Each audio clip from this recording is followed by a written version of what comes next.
Mimi nimekuwa nikitumia madawa for the past 20 years. Nikaona kama nishamuua mamangu ndiye mimi. Manake ni mpaka nijiuze nilale na wanaume kama 10. To answer the question, why are you supporting these groups? Oya vipi bwana, wewe angalia tusiombane sindano, ukitaka nenda Kanco utasaidiwa. For the drug user to be able to receive all their rights as other Kenyans do when they access healthcare.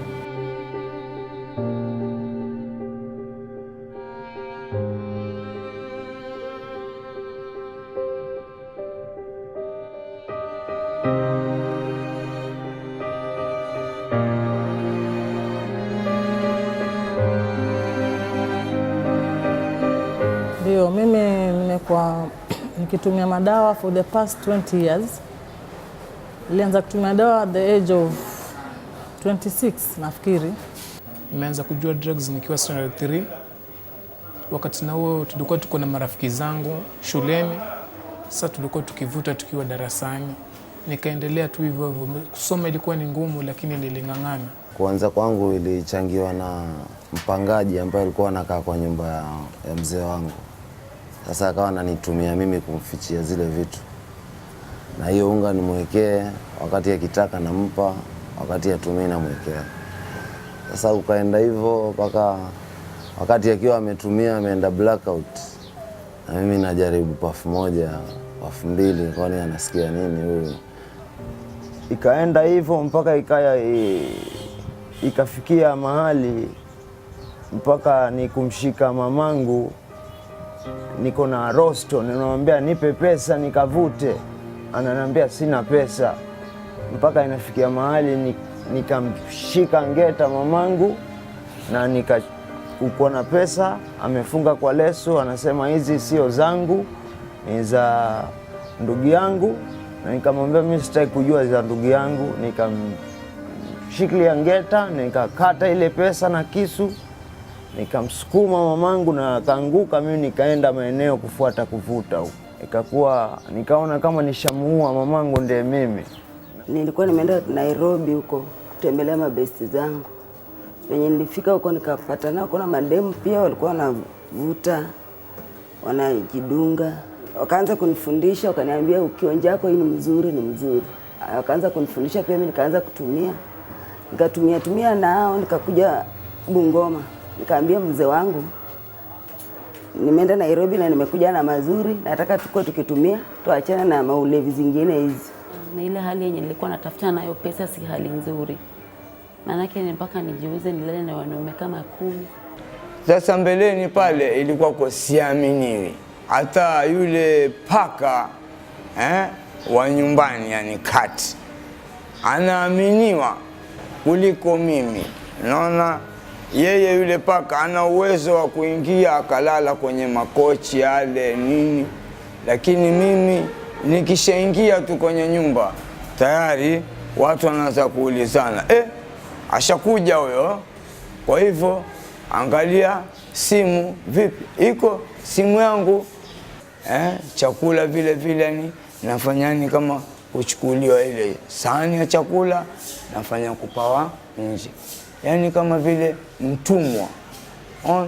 Kanco is a consortium of public health service organizations with over 1,200 members across Kenya and in the broader Eastern Africa region. The members have an interest in TB, HIV, and other public health care concerns. Kanco and its partners are the pioneers of harm reduction in Kenya and the Eastern African region. Kanco has witnessed many stories about drug use. Therefore, they have introduced many programs to try and achieve their mandate. The Needle Exchange program is one of them. Armed with very little money and research, they went out to the communities and engaged drug users to try and help make their lives better. The harm reduction project basically began in 2012, and it was a project that was targeting the people who are injecting drugs, their sexual partners, and their children, with an aim to increase access to HIV and harm reduction services. And basically, just to give you an example,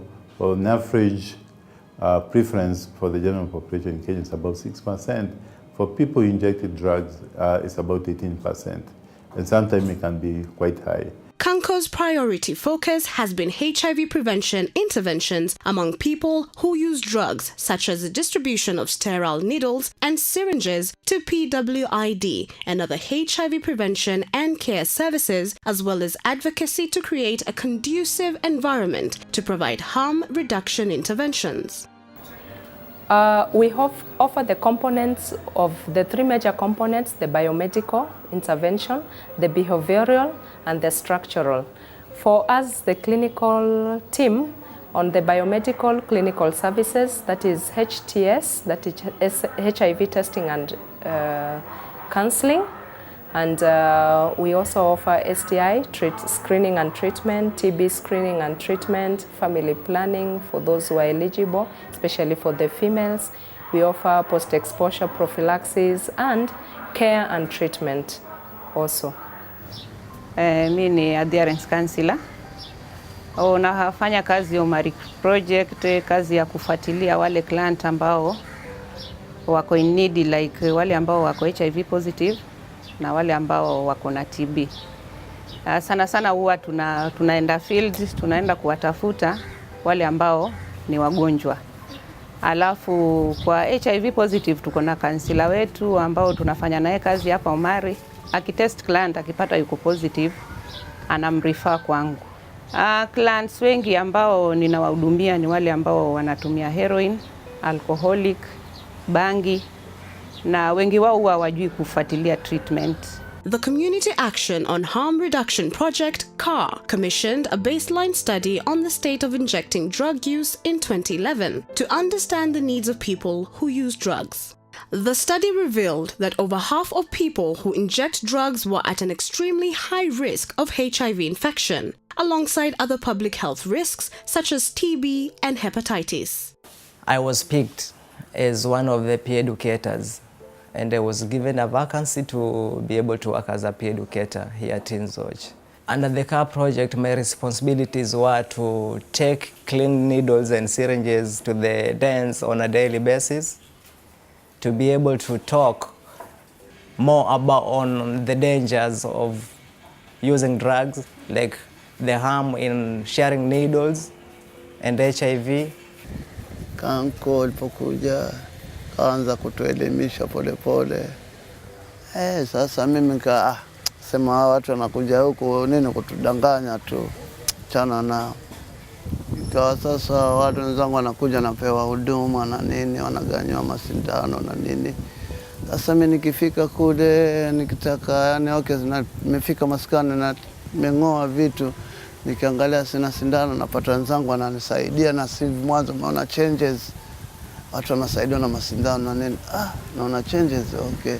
Oya vipi bwana? Oya angalia tusiombane sindano. Wewe ukitaka nenda Kanco utasaidiwa.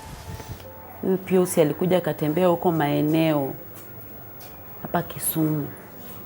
Akakuja akatuambia kuna hospitali imekuja inasaidia watu na ningependa niwapeleke huko. Haya. Tukakaa kama wiki moja, daktari pia Dr. Geoffrey akakuja kututembelea. Na kweli ile kati yenye tulikuwa tumeumia, tumekonda, afya zetu si nzuri, hatuli. Kazi yetu ni kuvuta tu madawa.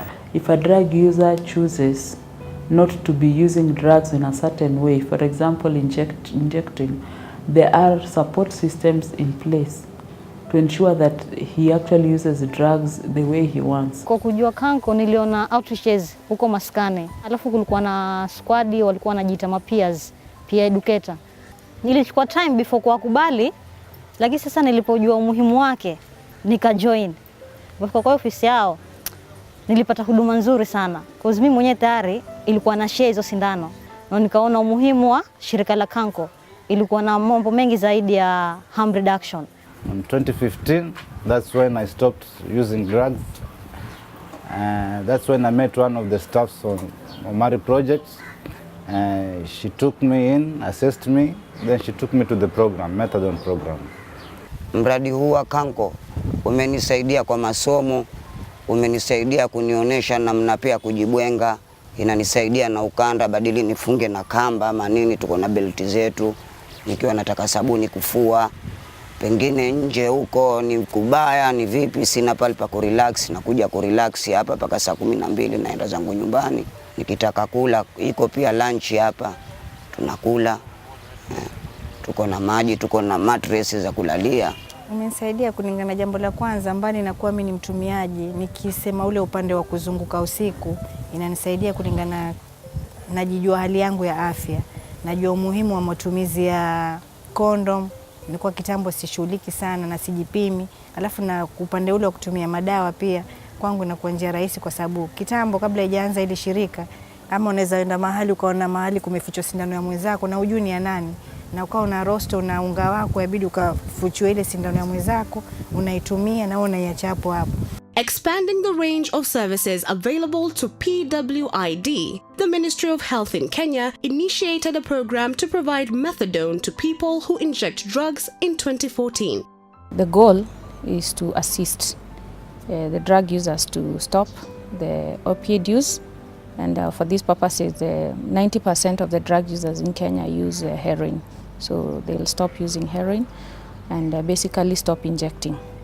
So it is one of the harm reduction interventions for preventing HIV transmission. This initiative, supported through a partnership model with civil society organizations, including Kanco, provides methadone covering only 9% of the 18,327 people who inject drugs in Kenya. The program plans to scale up and reach 9,000 PWID in the next 3 years. So we participated in the designing of the model. So it is the CSOs who will recruit the drug users in the drug using den. They will do the induction and they will bring them to the methadone center. They will get all the help they can there on methadone. They will get psychosocial support. Pale pindi tu akijielewa yeye ameathirika kwa kutumia madawa ya kulevya, anaanza kujiweka katika hali ya usafi, anarudi kwa jamii, anashirikiana na jamii zake. Ule ujuzi wake alikuwa nao zamani anaregea kutumia. Pia inamsaidia yeye kupunguza kufanya uhalifu, na pia inamsaidia kumsaidia apate maisha bora kuliko alikuwa nao mwanzo. And in the course of that, most of these people could be professionals, and therefore they need to be rehabilitated back to society. If one used to be a teacher, they need to go back to teaching. If one was a business person and the other. And that takes a bit of time. Baada ya mwezi, tunaenda mwezi wa pili, nimepata ujauzito, nimetapika. Bwanangu ameniuliza unaoma? Nikamwambia sina homa. Umepimwa? Nikamwambia sijapimwa. Kesho tukaenda kunywa dawa, mwambie daktari usikii vizuri. Nikipimwa, nina mimba. Nimelea mimba kwa program ya methadone. Mpaka mimba imenifikia, nimezaa mtoto wangu msichana aitwa Mari, na mpaka sasa inaendelea na program. Nina mwaka na miezi 6. As I look forward to quitting the drug, I'll be able to perform my duties better as a father, because my boy needs to go to school. So that means I'll have to be serious on my part on this journey to quitting drug. This is a harm reduction program where we are trying to support the injecting drug users by using different interventions towards ensuring that they are not infecting themselves with HIV and they are not affecting their fellow drug users with HIV. CAR came in and gave us an opportunity to work with female injecting drug users by giving them comprehensive sexual reproductive health services. So we have been implementing CAR. We have managed to reach quite a number of female injecting drug users whom we have removed them from the dens, and they are now coming to 6 services, SRH services at our drop-in centers. Kuna issue nyingi, kuna issue za pengine amepibwa vile, tunamshughulikia. Pengine amedhulumiwa, ameshikwa na wazi wa bareta, ameshikwa bila sababu, tunawasaidia pia, tunaenda kuwatoa. Pengine ni mchafu, ana nguo, tunaweza pia kuja naye paka hapa, tunamnyoa vizuri, tunapeleka kinyozi, ananyolewa, anaoga hapa, anabadilisha nguo, anakula hapa, anaenda zake. Kuchukuliwa hapa za peer educator nimefanya hapa after 2 months, nika volunteer kwenda kufanya na MAT program kule kwa Malindi Hospital. So I'm a volunteer at the MAT clinic na nafanya hapa kama peer educator. My line of work especially ni kwenda mashinani, kwenda to the dens, kwenda kupick wale users bado, kwenda kuwashawishi. As an outreach supervisor, I have 6 peer educators under me who I control. And those 6 peer educators each has 50 clients. The quest for strong community response to addressing drug use has not been without challenges, including violence and threats. Kwa saa hii ile challenge menye napata sana ni kupitia kwa wale wauzaji wenye wanauza dawa za kulevya. Na ile challenge menye tunapata nao, wanaona ni kama tunaingilia, tunakataza watu kununua kwao. There are some who are not ready to stop using. Sasa ukienda kama kwa mashinani kule, when you are talking to some of them, alafu kuna tokea mmoja labda yeye is against methadone, labda amepata story mbaya kuhusu methadone. Wanasema methadone bana, ukitumia methadone maybe you become important. Sasa information like kama zile zina mislead wale wenzake. Sasa hiyo inakuwa ni challenge. Some people in the community don't understand why we give out needle and syringe or even condom. They say that we're encouraging them to use more drugs, or we are teaching other kids to start injecting, or immoral sex behaviors.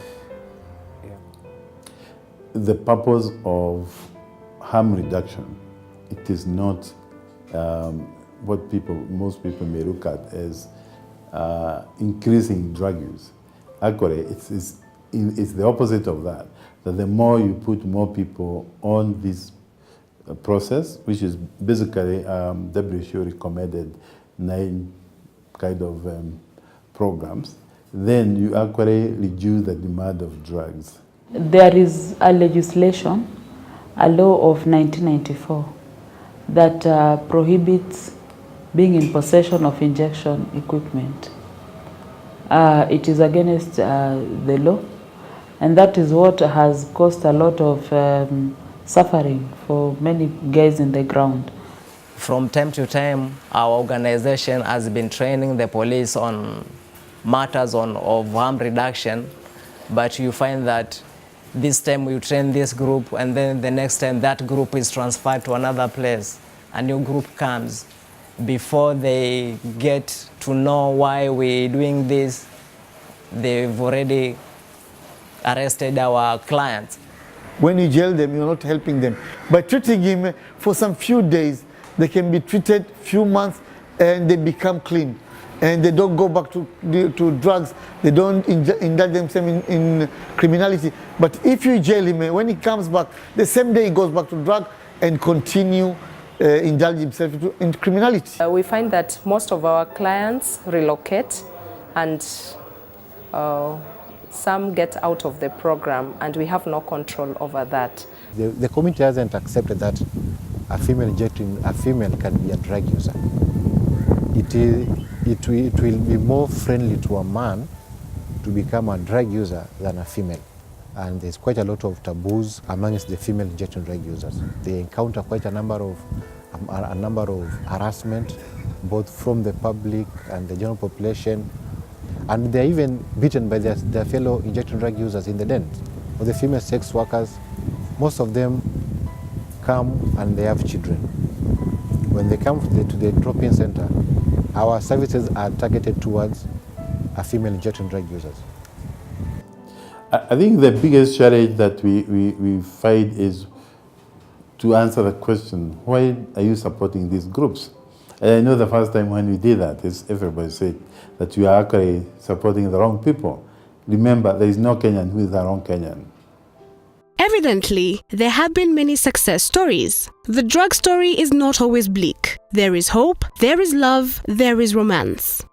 Maybe to start with, I'm one of the success stories because kutoka kule nilitoka na vile ilivyokuwa. Hata members of my family mpaka leo wanaona kama ni kitu ambayo they can't believe mpaka leo.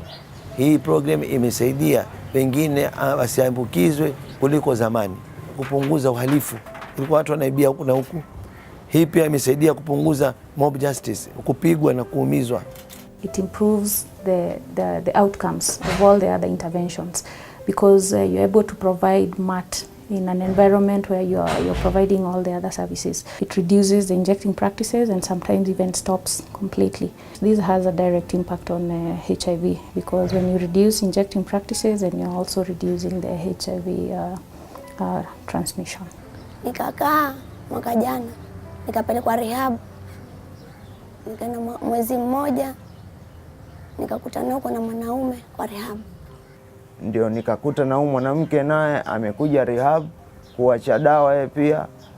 Tukakutana hapo rehab kutia story nini, nikamweleza ile history yangu vile iko paka nimefikia kuacha dawa kuja hapa rehab. Akanielezea story yake na yeye vile iko. Nikamweleza nampenda. Akaniambia sawa. Wataka vipi? Nikamwambia hata ukinioa pia si vibaya. Akanieleza kuna program huko imetokea ya MAT. Watu wanakunywa methadone. Nikamwambia pia ni sawa. Under CAR, Kanco focused on working with PWID in Nairobi and the east towns of Mombasa, Malindi, Kilifi, and Ukunda, where HIV prevalence among PWID are highest before extending services to central Kenya in Thika and the Nyanza region in Kisumu and Migori counties. The second thing is, it is not my issue. It's not my brother. It's not me. Or it belongs to this part of the country or the other part of the country. Believe me, use of drugs is spread across Kenya. The only difference is numbers. But remember, one person is big enough number to actually create a movement. The third area that we get is regular support of professionals, because not every other professional is oriented to harm reduction. Dutch government investments through the International HIV/AIDS Alliance have been critical to these developments managed by Kanco. And the other thing I want to say is about money. Because for everything to happen, we need resources. And there's competitive challenges when it comes to allocation of resources. And therefore, the more we integrate these kind of programs in whatever we do, the better. So we don't have to have dedicated programs all over. So I think for me, I'm looking at a more balanced approach, looking at biomedical, behavioral and structural, looking at domestic financing, and also looking at low threshold programs. If these interventions work in the community, let them be at the community. Where we have drug users who are, for example, in methadone, having an opportunity to get jobs, regardless of the record they had previously, having an opportunity to go back to school for those ones to be in school, women being given an opportunity to raise their own children, and for the drug user to be able to receive all their rights as other Kenyans do when they access healthcare. So for me, yes, there are challenges, and that's what makes it even beautiful. The beauty is you walk in, fighting men and women, happy, clean, back in society, and not craving for drugs. If you can save one person, it's more than enough. Kanco's support in Kenya has catalyzed a national HIV response targeting PWID. This in turn is propelling a regional Eastern African harm reduction response. Kanco has been awarded a Global Fund regional grant to develop regional advocacy, policy reform, and improve strategic information to build harm reduction responses across Eastern Africa in Burundi, Ethiopia, Kenya, Mauritius, Seychelles, Tanzania, Zanzibar, and Uganda. Through the HIV and Harm Reduction for Eastern Africa project, Kanco is collaborating with regional partners to establish a harm reduction advocacy network for Eastern Africa. The provision of critical harm reduction services to drug users, including the reach to substantive numbers of the community with clean needles and syringes, is providing a gateway to ART for those in need. These changes in risk practices and improved access to services, along with policy support from the Kenyan government, are already producing results. We anticipate that these changes will soon be reflected in the HIV prevalence among drug users in Kenya.